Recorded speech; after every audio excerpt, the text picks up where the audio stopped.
《萌宠攻略》。在节目开始之前呢，我要问大家一个问题哦，是冷知识哦。你看过海绵宝宝吗？海绵宝宝有养宠物，你知道吗？不知道了吧？现在可能在想哦。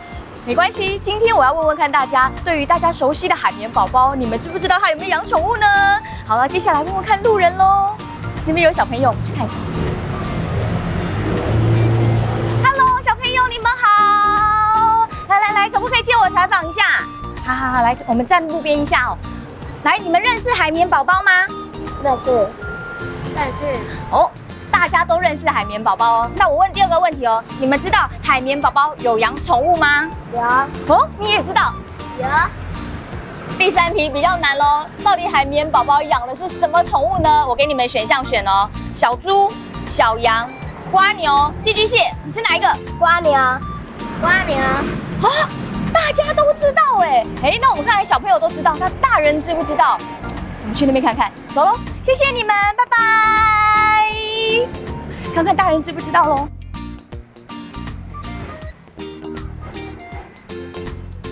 你好，嗨，你好。今天呢，我想要采访一下，可以吗？可以啊。好，我问的呢是冷知识，请问一下，你认识海绵宝宝吗？认识。认识海绵宝宝。那你知道海绵宝宝有养宠物吗？我知道。那是什么？小瓜。好，我再问题，你知道海绵宝宝的老板是谁吗？谢老板。你也知道。好，为什么今天一开始呢要做这个冷知识呢？因为我们萌宠攻略呢要为大家来进行一个比较少见的宠物，就是什么呢？就是寄居蟹。因为呢它有像小瓜的壳，又有像蟹老板的2只眼睛。今天的寄居蟹要让大家认识一下喽。有着小小圆圆黑黑的眼睛，背着壳的寄居蟹，应该就是真实世界里最贴近卡通海绵宝宝养的宠物小瓜和蟹老板的综合体啦。寄居蟹和我们吃的龙虾、螃蟹都是属于甲壳类水族目这一类的生物。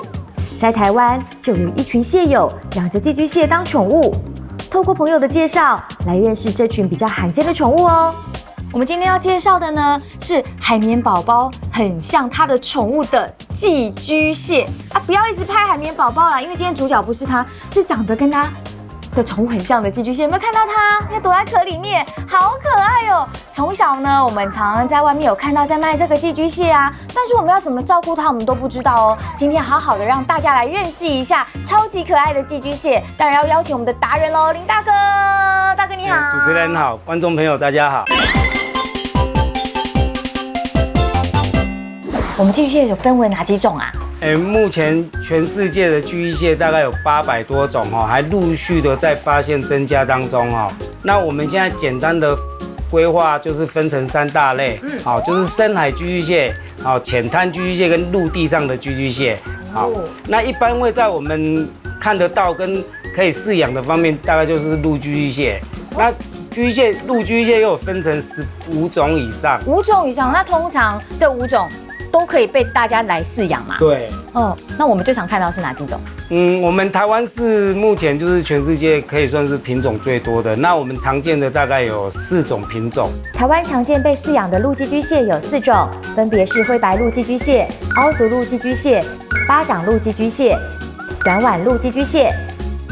像我手上这一只就是灰白陆寄居蟹，也称为皱纹陆寄居蟹。林大哥手上拿的呢，则是凹足陆寄居蟹。几乎全台湾的海边都可以看得到物种。至于深海和浅滩寄居蟹，则是比较少见的，因为它们的生存环境人类无法复制哦。浅滩的寄居蟹你要有海水，然后必须去营造出一个招潮系的感觉，让浅滩的寄居蟹它能适应。那深海的寄居蟹就更不用讲了，你必须整个鱼缸都是要很干净的海水，然后里面要有一些浮游生物提供它们是觅食这样子。所以没有办法帮它就是制造一个像海里面的环境，对，不好养了。那陆寄居蟹，山上的寄居蟹它就是在山上它是清道夫，吃一些杂食，对，所以我们人为环境比较容易取得，我们丢什么它都可以吃这样子。林大哥说，过去错误的观念中都以为在海边抓来的寄居蟹可以带回家养，事实上呢是有很大的差别。所以不建议民众在海边随意捡寄居蟹回家养，最好呢先问清楚相关资讯之后，再考虑是否真的想养哦。哇，好大只哦，跟我这只差起来好多哦。那它这一只的体型哦，目前算是中型的哦，它还可以再大，还可以再大。那它唯一不讨喜的就是它全身都是黑色的。这只很可爱的寄居蟹，粉红色的哈，它叫做巴掌鹿寄居蟹哦，它又跟短吻鹿是近亲。那这一种它的螯是圆形的，然后整个是光滑面的哦。我们那个小帮手，我们还有一只，哎，小帮手再出来，哦，这一只叫短吻鹿寄居蟹，它们两个是近亲，他们两个，然后一只上面会有颗粒，一只上面是光滑的，对，哎，那我们常见的就是这四大类。4大常见的鹿寄居蟹，蟹体的颜色都有所不同。喜欢寄居蟹的饲主们会研究相关的颜色和纹路，但是关于寄居蟹的研究资料很少哎。林大哥观察研究寄居蟹17年的时间，协助出版业者输出，与研究机构合作，希望能够让更多人正确认识寄居蟹，也为寄居蟹留下相关的资讯。正因为如此，他才赢得寄居蟹达人的称号。这一只呢，它的身体有一半都在外面，所以这个家已经不够住了，对不对？对，如果在很多只的状况下，它必须要换壳啊。哎，因为它这样子是会被攻击的。那像我们这一只，因为它的脚没有缩在里面，它这边有小小的受伤，有没有？哦，因为它的脚缩不进去，被其他的外来的动物去咬伤了。哎，那所以我们养的时候，对。我们在养它的时候，就尽量是挑选它适合的贝壳，让它背。鹿寄居蟹和瓜牛不同，它们的螺壳是记住的，螺壳不会成长，但是蟹体会蜕皮长大。主人们要挑选身体可以盖住螺口的螺壳，要不然呢，得不到保护的情况下，蟹体可是很容易受伤的哦。关于蜕皮和换壳的知识，等等再和大家说哦。介绍一下我们的这个寄居蟹，它到底本尊长什么样子？我们都看到它只有这个漂亮的壳啊，然后只有看它前面2只大螯，本尊长什么样子呢？好，我们现在抓一只居蟹哈，让它没有贝壳，让大家看。哇，脱壳的寄居蟹长得像龙虾。每一只居蟹的身体构造哈，大致上是一样的，但是要辨别品种的时候哈，像这只的眼睛，它是圆形的，是好，它是圆形的。哎，那我们现在在介绍，它有一对大螯哈，一大一小，大的是在盖住螺壳，哦，好，哎，可以保护自己。是，那它还有2对步行脚，哦，还有2对步行脚旁边的。那我们现在这样子看的外观看得到的已经有6只脚了，我们现在看第5只脚，好，第5只脚它是退化到固定贝壳的，我们又自称为贝壳的支撑脚。它是圆形的，哦，小小的，然后这边还有一个更迷你的小夹子，哦，这都各有它的功用，好，那在居蟹的腹部这边有2个袋子，好，有没有看到透明的？有，这个叫水袋，是陆居蟹在山上的时候，它要装水，好，它存满2个水袋，它可以在山上3天都不需要碰到一滴水。哦，原来是这个样子哦。背着螺壳的鹿寄居蟹很能让人一窥究竟。经过林大哥的解说后，这一门课程好像在上国中生物课的感觉哦。也了解到，原来啊，寄居蟹要背螺壳的原因，就是要保护软软的腹部，以免最脆弱的部分被攻击，就容易性命不保啦。哎，那我还有一个问题想要问呢。你看，他们2个都长得一模一样啊，只是颜色不一样而已，怎么知道公跟母啊？哦。公的母的哦，一般它们的生殖器都在贝壳里面，所以我们看不到哈。那我们今天就抓出2只哈，出来介绍一下公的跟母的生殖器哈长什么样子。好，现在我们抓的这只叫灰白鹿居蟹，它这是公的。好，那怎么分辨公的呢？有没有看到这边中间腹部这边尾节这边有一个尖尖的哈，这是公的金牙。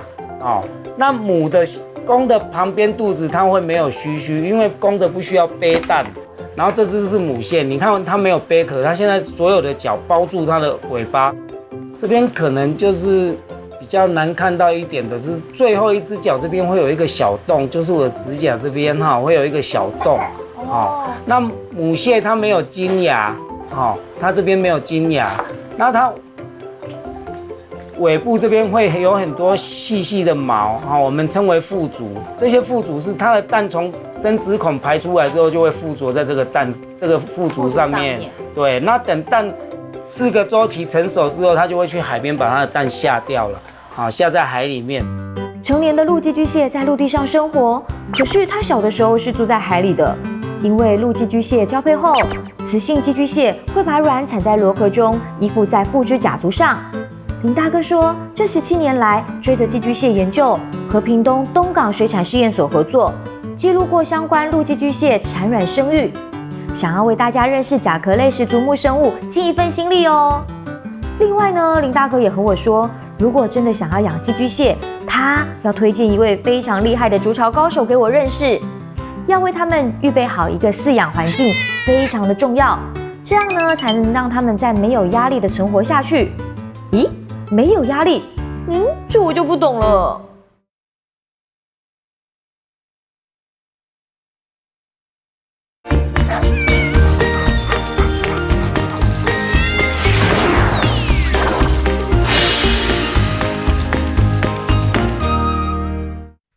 刚刚听完林大哥为了我介绍之后，我也想养寄居蟹，它好疗愈哦。但是呢，要给寄居蟹一个好的家，要怎么来帮它筑巢呢？今天有一位筑巢高手许大哥。嗨，你好。我们要怎么帮它准备一个温暖又舒适，让它可以活比较久的家？因为寄居蟹生长的环境，所以我们首先要先挑一个适合大小的缸子。对，依据你买的蟹大小，我们先准备一个空缸。然后再来就是它攀爬的树枝啊，它要攀爬。对，因为它需要一个攀爬的环境，才会给它一个安全感。哦，所以它也要一个很好的活动空间，对，它需要一定的活动空间。好，活动空间。对，攀爬的树枝是。好，再来呢？然后再来就是水盆，它是需要喝水的。哦，所以大小都可以咯。依据你寄居蟹的大小，那我们在挑水盆的时候，就是以尽量它爬得进去、爬得出来。哦，对，因为如果水盆过深的时候，它爬进去可能就会溺毙，它会爬不出来，会淹死就对了。对，所以你的水盆是一个浅浅的水盆。哦，要浅浅的水盆，好。对，方便它进出喝水。对，然后再来就是它躲避的洞穴。啊，它不是已经有一个家了吗？我还要给它一个洞穴啊？因为它是属于夜行性的动物。对，所以它需要一个躲避的空间才有安全感。其实最主要都是营造一个安全的环境，让它有安全感。安全感，让它舒服。再来，然后再来就是最重要的部分，就是它沙子的部分。哦，对，因为它在脱皮的时候是要躲到沙子里面去脱皮的。原来是这样子哦，所以呢，给它沙子是很重要的。饲养缸、攀爬物、沙子和水盆这些物件，都是建构陆寄居蟹的家缺一不可的条件。这些物品的组合，每一部分都很重要哦。先来看看为何要放一层厚底沙。因为它脱皮的时候，它是需要一个比较厚的环境。那因为我们是一个缸子，我们现在的缸子并不是很大，所以我们必须要营造一个它平常在吃的地方，吃睡的地方。对，就是营造一个它饮食的地方跟它脱皮的环境。哦，有2种哦。对。好，所以我们首先准备一个隔板。隔板，对。好。放中间。对，将你的鱼缸区隔成2个区块，我们一边可能沙子会比较厚，然后一边是比较浅的沙子的地方，就是让它去出来觅食的地方。哦，了解。好，那再来就是隔板准备好了之后，那我们就开始先准备铺沙。好，那我们要怎么用呢？沙子就是顺的帮它铺上去就好了。好，铺到它一定的厚度。了解，我先看你要铺到多少才叫一定厚度，因为我觉得厚跟你觉得厚好像不太一样。厚度就是依你的寄居蟹的大小，整只壳去评断，大概是它的3到4倍高度。所以要3到4倍的高度叫做厚喽。对，因为它越厚是越好，但是至少就是要3到4倍。哦，我知道了啦，因为呢，它还是要像住在海边一样，它至少可以埋到沙子里面。对，它在脱皮的时候，它是会找隐蔽的环境。所以你有树洞的时候，它是会躲到洞里，或者是会挖到沙子底部。陆寄居蟹是夜行性生物，再加上生物特性脱皮与换壳的关系，它们的家不需要华丽的装潢，重要的是安全性的营造，能让它们放心的生活。厚底沙铺好后，要放攀爬物，当然也不是以美观作为考量了。我也选好了一个树枝，当然看这个有没有很厉害？有没有生到这里来又造型又美丽，很适合吧？你这个可能不太适合，你可以摆摆看。你看多美呀！种花种草都可以啊。它不适合的原因就是主要因为寄居蟹是属于会攀爬的动物，你这个过高超过它这个鱼缸的时候，它会爬出外面。所以你在挑选的时候，你不能够超过这个鱼缸的高度，你要抓一个大概2、3倍的高度的位置。它是属于会叠罗汉、会攀爬出来的。哦，所以它是活动力很强。如果这样的话，它就跟我一起住了，就对。也许我哪天睡到一半的时候，我枕头旁边就有一只寄居蟹。隔天的时候，你可能就发现寄居蟹都不在缸子里，不在，都在我的家里。对。哦，了解，所以这个不行啊。我还觉得这种枯枝很有禅意，非常好用。那我先收在旁边好了。我好像对于陆寄居蟹的家想太多了。赶快再把要用饮用水的水盆、要当窝的树洞陆续放进去。对于陆寄居蟹的家，真的要务实一点哎，因为刚刚林大哥提醒的压力过大的问题，我终于知道答案了。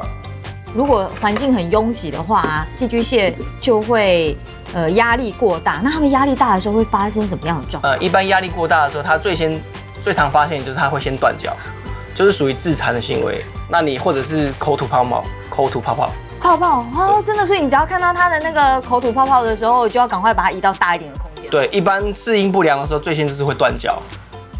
所以我不想养到一半的时候还在里面捡到它的脚，这样就代表它一旦它压力过大的时候，它是最先就是会断脚。原来这一段萌宠训练营应该是要训练主人的啦，不能够随便拿陆寄居蟹的生命开玩笑，要把饲养缸的环境打造好，才可以迎接陆寄居蟹入住。要不然贸然把它们带回家养，真的会让它们压力很大，断手断脚给你看呢。不要残害生命啊！这边呢，就是比较适合我们这样的一个水缸大小的寄居蟹。好，那你说不能太拥挤，所以我只能养一只，对不对？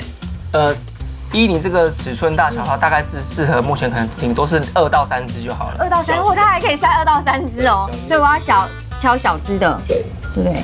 小只的像这样叫小只的吗？对，这种小型的寄居蟹。好，因为我们沙子正常来讲是要它的2到3倍厚。对，那就是以它的大小。那大家来看一下哦，2到3倍厚这样。因为它寄居蟹大小壳，那至少是它2倍，2到3倍。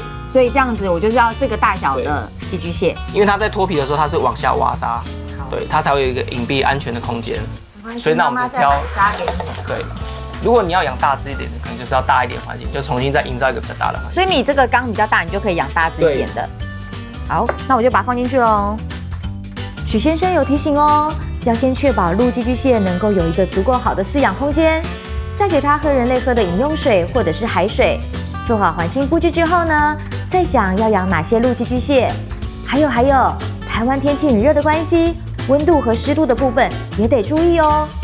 那它饲养的温度大概就是20度到30度之间，就是跟人一样舒适的环境。那如果我家没有装冷气，外面高达快要40度，我要给它吹冷气喽？不需要到吹冷气，但是我们就是要一个通风的环境。要给它吹点风。对，因为你过热的时候，它可能就是容易热，可能就会离壳，就造成压力。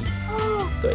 然后温度过高，压力就来了，然后又会断手断脚。对，所以就是跟人一样嘛，你太热的时候，你可能就会开电风扇。对。那所以我们在当初挑选缸子的时候，就是要一个能够通风的环境。哦，原来是这样哦，所以还要温度跟湿度都要好好的顾好。那湿度呢？湿度的表示，我们就是可能除了我们水盆，我们现在装水盆。对。水盆之后，那就是定期的做喷雾的状态。好。对，你先喷你的，等下再喷我。所以我们的攀爬物也要有一点湿湿的。对。正常它的环境就是大概湿度大概，我是凭感觉，那一般是在维持在湿度大概70的部分。对，就是它一个以最简单的判断就是它沙子潮湿，但是它不会积水。哦，所以沙子不可以这样干干的。对，因为你太干的时候，它其实是需要喝水，它的环境太过于干燥，它压力会来。哦，压力又来了，怎么这么有压力？所以我们在缸子布置好之后，那我们就是要维持它缸子的湿度，就是会喷适当的水。好。哦，原来你要有点湿湿的，压力才不会很大。好，来，好，这边我要帮他喷一下，以免他压力过大。这一段打造寄居蟹的家，我真的是有感觉到压力了。没关系，我可以找方式舒压。但陆寄居蟹则是生物链底层的物种，环境改变会让它们出现紧绷和躁郁的现象，轻则断脚，重则死亡。不是和你开玩笑的。不要以为它们体积小，随便拿来当实验品。它们啊，可是来自大自然的生物，请珍惜它们的生命哦。那我这样把它打造好家之后啊，我3不5时的想念它，我就可以跟它 say hello， 把它抓起来，稍微的跟它互动一下吗？这个部分当然是不好，不建议，因为你常常在抓它的时候，它就会过度于紧张。它又紧张。对，因为它是属于夜行性的动物。是。对，那我们最适合的观察方式就是在旁边静静的看着它，在喂食的时候，它就会跑出来觅食。对。哦，所以我们也不要常常打扰它哦，它的作息时间是跟我们相反的，对不对？哦，白天呢，它在好好的休息，晚上的时候才会出来活动。那我们就让它处于自然放松的状态下面，让它不要有压力，不要有太拥挤，让它心情好舒畅，它就不会压力过大，然后呢，就会开开心心的长大喽。哦，你要开开心心长大哦。再给你一点水。那我们再。属于放置型宠物的寄居蟹是夜行性的生物，生活作息和我们是完全相反的。所以应该怎么为它们准备食物呢？不用伤脑筋哦，我们有4组可以提供解答。同样在板桥，来和蟹友刘先生讨教。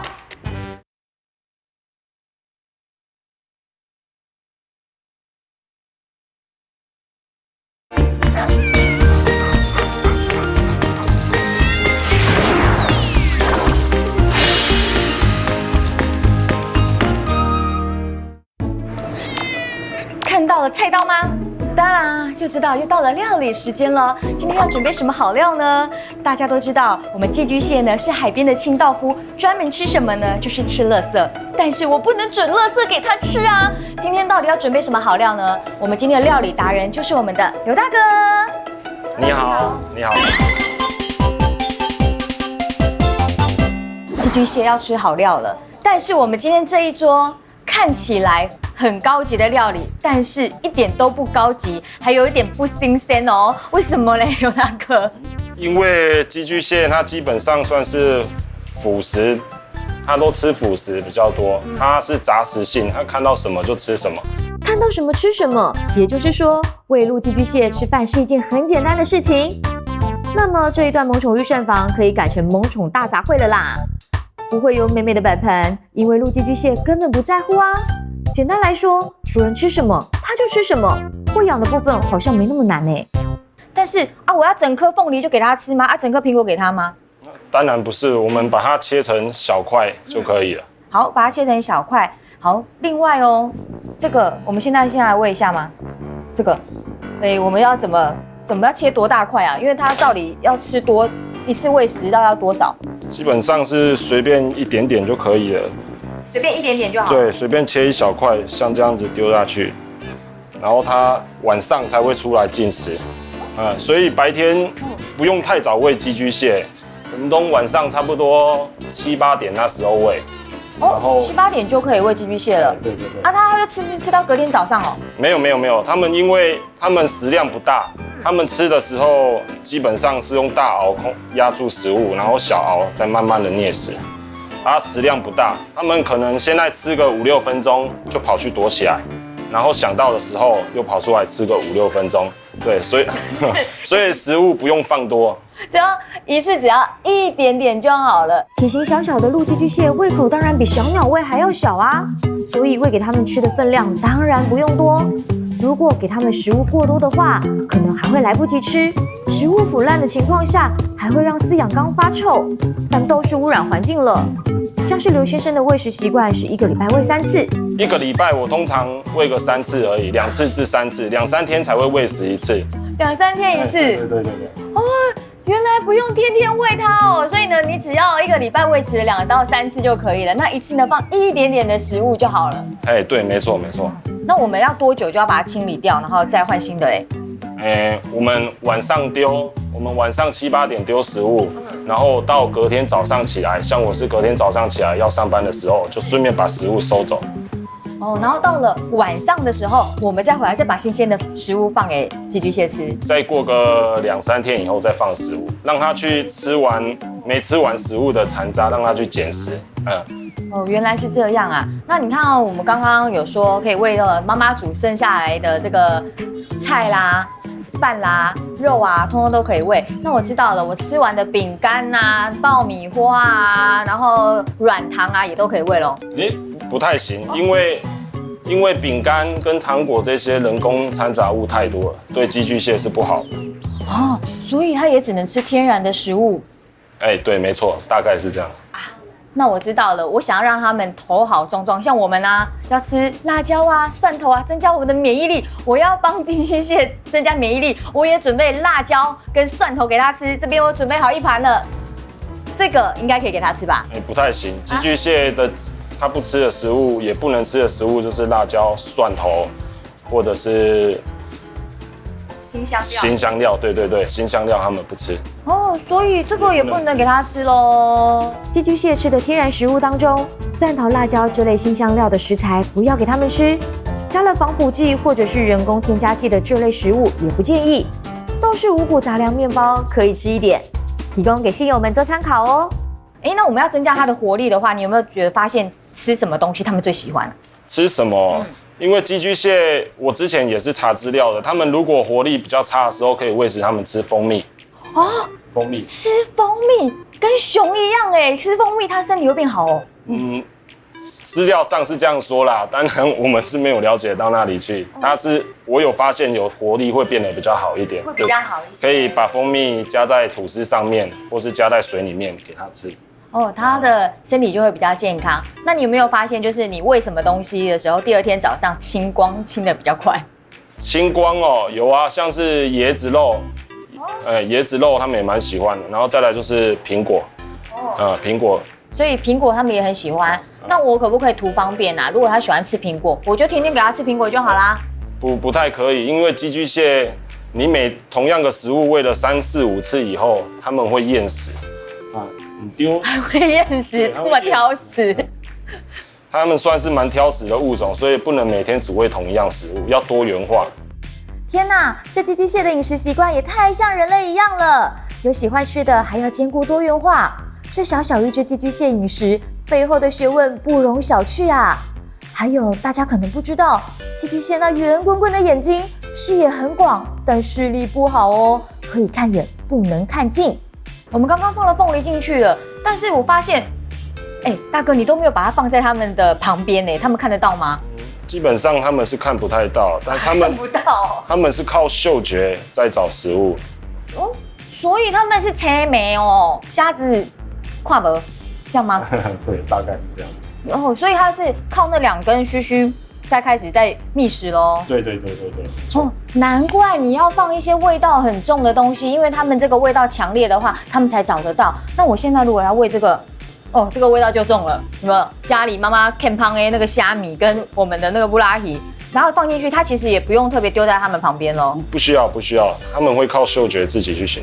所以我这样子就直接丢在他们旁边，他们等一下自己饿了就会去念来家就对了。可是因为他们基本上前2天才有喂过啦，所以可能拍不到他要再吃的画面。他们可能还不太饿啊，就是饿不够久就对了。平常都吃得很好，今天虽然准备了海鲜大餐，但是因为他们现在是很饱的，可能就不会吃，可能到了晚上才会吃哦。看来肚子还很饱的寄居蟹无福消受我们帮它准备的大餐了。1个星期喂3次，每餐也吃不多，寄居蟹还是有可能发生营养不良的情况。像是缺钙的话，它还会想办法把自己寄生的螺壳拿来吃，帮助自己补充营养。也可以建议主人用牡蛎壳、墨鱼骨帮它们补钙哦。钙质不够的时候，他们可以靠牡蛎壳来补充他们钙质。所以这个是他们的营养补给品咯。对，然后再来就是这个可以买到这个墨鱼骨。墨鱼骨也是他们可以补充钙质。那他们如果没有补充钙质的话，他们会发生什么状况啊？刚脱完皮的蟹，他们把旧皮吃完的时候，如果钙质还不够的时候，他们有可能就会发生这种情形，会啃食自己的贝壳。真的？对。一起，对，就不漂亮了。对啊，所以我们就放一些牡蛎壳或是墨鱼骨，让他们，或是蛋壳也可以啦。蛋壳也可以。蛋壳也可以。我了解了，除了他们正常的饮食之外，跟我们一样我们人也要吃一些维他命啊，然后补充一些钙质等等。那像我们寄居蟹呢，因为壳生长了，身上的壳要把它长硬，所以呢，一定也需要一些钙质。那这时候呢，光吃水果蔬菜是不够的，我们要帮它准备好钙质的补充，就要放一些牡蛎壳啊、墨鱼骨在里面，让它好好的来进食一下，就可以帮助它的壳长得更硬、更漂亮。是，没错。原来如此啊！杂食性的寄居蟹和我们的饮食习惯还蛮像的，而这些都是蟹友们研究分享而来的资料。实际上，台湾对于寄居蟹的相关资料有限，目前也就是以全台湾对于寄居蟹的研究最多年的林胜轩，也就是蟹友们口中尊称的寄居蟹达人，能够提供寄居蟹相关疑难杂症的解答哦。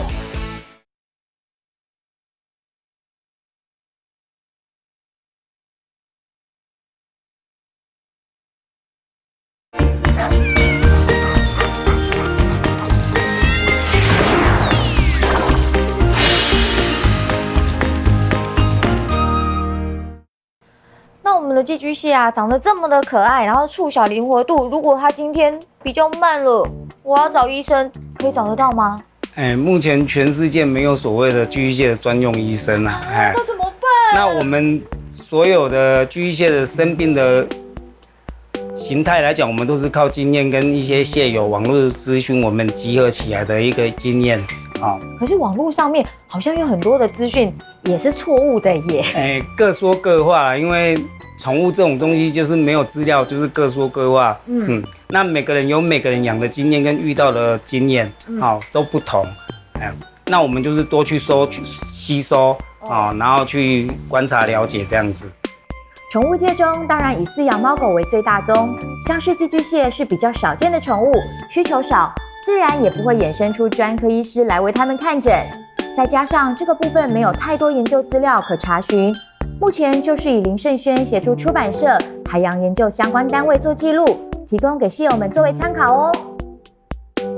但是寄居蟹这样的甲壳类的动物，如果它生病了，我怎么看啊？它会变色吗？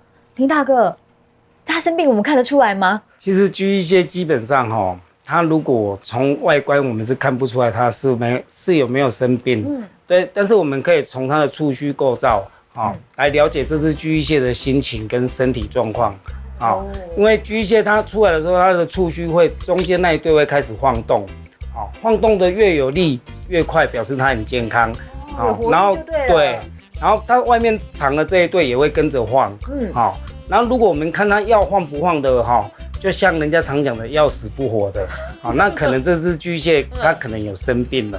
那目前知道寄居蟹常常会发生死亡的三大个死亡的原因，大概就是甲壳病，然后吐泡泡，然后再来就是自残，压力太大。那甲壳病会出现甲壳病的原因是环境太脏，水质太恶劣，然后都不去清理。你饲养的环境一直产生细菌，然后就会感染到它身上的甲壳，然后就会一直扩散。那到最后，寄居蟹可能如果它得到甲壳病的时候，它那只脚可能就会自动放弃，就会自断。那如果得到那个甲壳病的时候啊，它身上会出现什么样的症状，让我知道，甲壳病咯？因为每一种品种它的颜色跟脚的体色有没有都是固定的。那当你发现它有出现不规则的黑斑或者溃烂那有可能就是染上了甲壳病所以它的颜色可能你会觉得它好像变漂亮啊，什么一点一点的斑点，然后其实它不是变漂亮它是得甲壳病引起甲壳病是因为饲养寄居蟹的环境太脏了，导致细菌入侵，让寄居蟹生病，蟹体变色，可能就是罹患甲壳病的前兆哦。至于寄居蟹吐泡泡的主要原因，还是在于饲养环境中它的饮用水出了问题。那吐泡泡的原因是因为海参陆居的寄居蟹，它们是要靠它的鳃然后来湿润湿润它的鳃之后产生氧气，然后提供它呼吸。对。那当它的鳃太过于脏浑浊了又喝到不干净的水，因为它每天进食的水会残留在它的鳃。对。那当它的鳃已经浑浊到不行的时候，它就要靠吐泡泡来做整个身体调节。那种感觉是有点像我们清痰的状况啊。类似啊，像我们常常见到一种生物常常吐泡泡，就是螃蟹。对啊，好螃蟹会吐对，泡泡螃蟹我们捞上岸之后，它就会这么一直吐泡泡。对，它就是在调节它的身体的氧气的循环。那吐泡泡又有分2种。一种是白色的泡泡，一种是黑色的泡泡。黑色感觉就是生很严重的病的，哦，这个没赛哦。当巨蟹的吐出来的泡泡是黑色的时候，那可能就比较没有救了。好，它可能整个身体内脏啊，它的器官啊都已经感染了。好，然后它的腮叶已经脏到不行，浑浊到不行了。好，那如果白色的泡泡，那还有救。好，我们赶快换上干净的海水。好，让它过滤一下身体整个系统，好，那它就可能会活下来。哦，原来是这样。我发现你前面讲的这2种病啊，一个是甲壳病嘛，然后另外是吐泡泡，都跟环境卫生很重要所以你要把寄居蟹的家打扫得非常的干净，然后呢，让它有健康的一个生活环境之后，它就不容易生病。先前有说到，寄居蟹是个容易感到压力大的物种，除了饲养环境不干净，容易让它生病之外，对于环境的适应不良，也会让它产生心病导致断脚自残的主因。自残就是来自于压力，一般都是在我们从海边或者从业者那边买回来的前几天就会发生了。当你给它的环境不适合，你给它喷水喷太多，你3、4天不给它水，不喂它，然后给它在一个酷热的环境或者超冷的环境，它可能压力太大，它6只脚就会全断了。那它断的速度很快，你只要一拿起来，它6只脚就掉下来。什么？等一下，6只脚全断它不是一只一只慢慢断，它是6只脚全断。对，这是最常见的一个自残的，就活不了啦。那活不了就是自杀的行为。所以他就是觉得我自断手脚，让你知道我不行了，知道你给我的环境我根本没有办法接受，所以我也不想活了。对。哦，原来是这样啊。总结来看，会引起寄居蟹生病的原因，都是和饲养的环境有相关联性。蟹友们不管如何，就是要把他们的家打造成原始环境一般，才不会让他们以死明志。包括还有饲主反应，寄居蟹离开螺壳被称为裸体的情况，都是因为饲养方式出了问题。寄居蟹还有出现第4种比较常见的问题，就是离开贝壳。哦，对耶，它裸奔了。离开贝壳大部分都是因为可能缺水、缺食物之类的。因为它没有吃饱，它没有吃饱之后没有水的话，它会导致它尾部萎缩。尾部萎缩的时候，它没有办法勾住这个螺壳，它就会离开那个贝壳。那当它离开贝壳的时候，我们在第一时间发现的时候，我们要赶快去改善环境，然后给它吃，给它喝，它会再慢慢的恢复。哦，原来是这样，没有喝水跟没有吃东西，它也会裸奔哦。所以记得，它的裸奔不是因为它很热，是因为它萎缩了，没办法勾住它的壳，它就只好裸奔了。对。哦，那这个时候我们就赶快先把壳塞回去给它嘛。你只要让它喝完了水，然后吃完东西，等它的尾部慢慢在几天内慢慢的又恢复它的韧性的时候，它才会再去找贝壳。哦，原来如此啊。没想到呢，这个小小的寄居蟹，它有大大的学问在里面呢。但是最重要的是，我们的林大哥说，它其实是个简单的生物，就是照顾好它的基本需求。对，任何动植物我们就是要好好的去照顾它，然后了解它需要什么。那要保护它就要爱它，然后要爱它，我们就要去了解它。是。真的，小小的寄居蟹里面呢有很大的学问哦。重点是你要好好爱它，不要让它压力过大哦，因为它是没有办法接受压力的哦，它会断手断脚给你看哦。被人类饲养的寄居蟹被当成宠物，也就是说会离开原始生活环境，只能靠着主人给它所有的一切。如果饲养环境或是饮用水、喂食等等出了问题，都会间接造成它们死亡。要养寄居蟹之前，请先想想自己是否有能力当个好主人哦。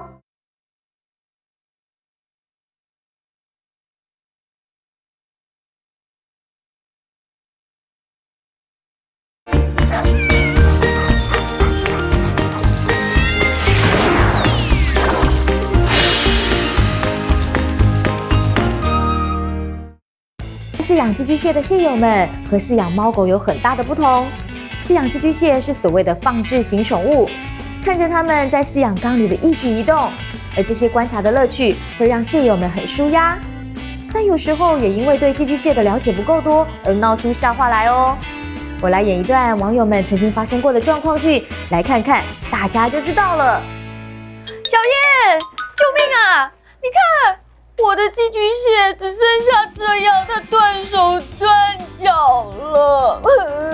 没有，你不要紧张，这个是它蜕皮之后吃剩下的壳，并不是真的因为压力而断掉了。哈？蜕皮？它不是换壳吗？怎么会蜕皮啊？一般来讲呢，像我们的寄居蟹跟一般的螃蟹、虾子都一样是甲壳类动物。那这样的话，它们在成长到一定程度的时候呢，它们就会进行一个蜕皮的动作，把旧的皮蜕下来。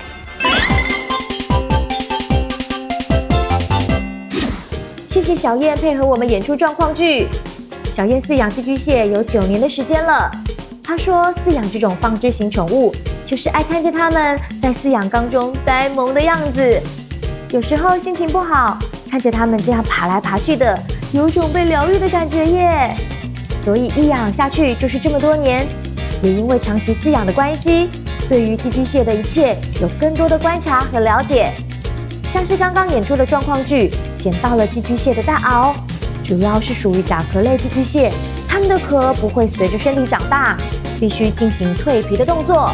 一般来讲的话，你可能会在你的缸子里面发现有一只奇怪，怎么最近都没看到了？那它可能是挖到沙子里面躲起来了。这时候你就最近这几天你就先观察它，看有没有一直没有出现，那你不要去挖沙。对，那或者是你会直接看到在沙上蜕皮的，那你就把它捡起来做隔离。哦，是这样子哦，所以我只要把它隔离好，让它蜕皮成功的话，它就会变得一只漂漂亮亮新的一只寄居蟹喽。也是这样子讲，蜕皮是寄居蟹成长的必经阶段，所以主人发现它们情况不对的时候，就要注意是否要进行蜕皮的动作。小燕说，观察眼睛能够提供给蟹友们做参考。那通常我们要蜕皮之前呢，我们先会观察，像这样子，我们会观察它的眼睛，是不是清澈明亮。因为一般来讲，要蜕皮的时候，它会先再长出一层新的甲壳。那旧的甲壳呢，要蜕的时候呢，它就会有点白白的、雾雾的、灰灰，像白内障一样。那就表示它近期要蜕皮了。它看起来还蛮健康的。对，它应该是刚蜕皮有一阵子了。对。哦，所以这个还没有。可是如果它眼睛变成有点像白内障那样白白糊糊、跨薄，对，哦，那就可能要准备蜕皮喽。我们这边有蟹友提供的蜕皮缩时影片，脱皮过程大约1到3个小时，脱皮后甲壳恢复硬化不一定，体积小的寄居蟹约2周，大一点的可能长达2个月。神奇的是，经过蜕皮过程后，断掉的身体构造，包括蟹脚、触角、眼睛等等，都可以重新长出。只是为什么寄居蟹如此神奇，没有相关研究资料呢？倒是小燕说，他们会把蜕下来的皮，也就是所谓的甲壳吃掉，算是补充钙质。比较末端的螯因为比较硬，吃不下去，会被主人留下来做纪念。在蜕皮结束后，寄居蟹因为蟹体长大了，这时候就需要搬新家，也就是我们常说的寄居蟹要换壳了。